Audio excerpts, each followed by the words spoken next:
My Facebook family, তোমরা সবাই কেমন আছো? আমি খুব ভালো আছি, আমার পরিবার সবাই খুব ভালো আছে। তোমাদের সবাইকে একটা ছোট্ট মিনি ব্লগে অনেক অনেক ওয়েলকাম। তো আজকে সকালে একটা জলখাবার বানাচ্ছি, মানে ব্রেকফাস্ট বানাচ্ছি, ইংলিশেও বললি।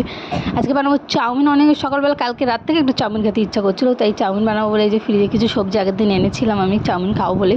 তো যে একটু ক্যালমা ট্যালমা করে একটু ভিডিওটা বানানোর চেষ্টা করলাম, যদি ভিউজ আসায়, যদি তোমরা সবাই একটু সাপোর্ট করো। তো চলো কী কী পেঁয়াজ নিলাম, গাজর নিলাম, আর একটা ক্যাপসিকাম, আর কিছু বিনস নিলাম। আর সবজিগুলো ভেজিটেবল দিয়ে খাওয়া অনেকই উপকার। চাউমিন এমনি তো খাওয়া ভালো না, অয়েলি জিনিস বেশি, কিন্তু সবজি দিয়ে খাইলে ভালো হয়। তা আমি একটু গাজর খেতে ভালোবাসি, খরগোশের মতন, তাই খেলাম। আর ডিমটা ফাটাতে গিয়ে ভাবলাম একটু ক্যালমার ভিডিও বানাই, তা হলো আর না। তা ভাবলাম সেকেন্ডটা আর করবো না, ভালোভাবে ডিম ফাটা, নইলে বর দেখতে পেলে বাড়ি এসে চিল্লাবে। তো না, আমার উপর চিল্লায় না। তারপরে ডিমটাকে ভালো করে ভেজে নিলাম। ভেজে নিই, আর সবাই এখন বলে ভিউজ আসছে না, ভিউজ আসছে না। ভিউজ না আসার একটাই কারণ হলো কেউ কারোর ভিডিও দেখছে না, তাই ভিউজ আসছে না। ফেসবুকেরও কোনো কাজ না এটা যে ফেসবুক তোমাকে কী করে ভিউজ বানিয়ে দেবে। আমি অনেকের মুখে শুনেছি ভিউজ আসছে না। তুমি অন্যের ভিডিও দেখো, দেখবে তোমার ভিডিও সে দেখবে। তুমি এটা আশা করো না আমার ভিডিও তো কেউ দেখে না, আমার তো ভিউজ আসে না, আমি কেন অন্যের ভিডিও দেখবো।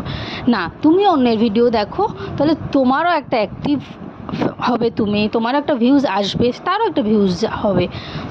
একটা ভিডিও দেখলে দুজনেরই কাজ হয়। তো ওর জন্য দুজনের ভিডিও দেখো, সবাই সবার ভিডিও দেখো। একটু বড় হতে পারে, ফেসবুক বলে 1 মিনিটের বেশি ভিডিও দেওয়ার কথা, ওর জন্য সবাই 1 মিনিটের ভিডিও দেয়। ওর জন্য সবার ভিডিও সবাই দেখো, পাশে থাকো। আর এই দেখো, ঘুম থেকে অনেক ক্যালমা করে তুলে বরফ বের করেছিলাম, জমে গেছিলো, সেগুলো বের করে দিলাম। তো ভিডিওটা কেমন লাগলো আর আমার চাউমিন রেসিপিটা কেমন লাগলো বলো। বরের জন্য একটু আলাদা তুলে রাখলাম, আর দুজনে মিলে খাবো। তো টাটা, বাই বাই।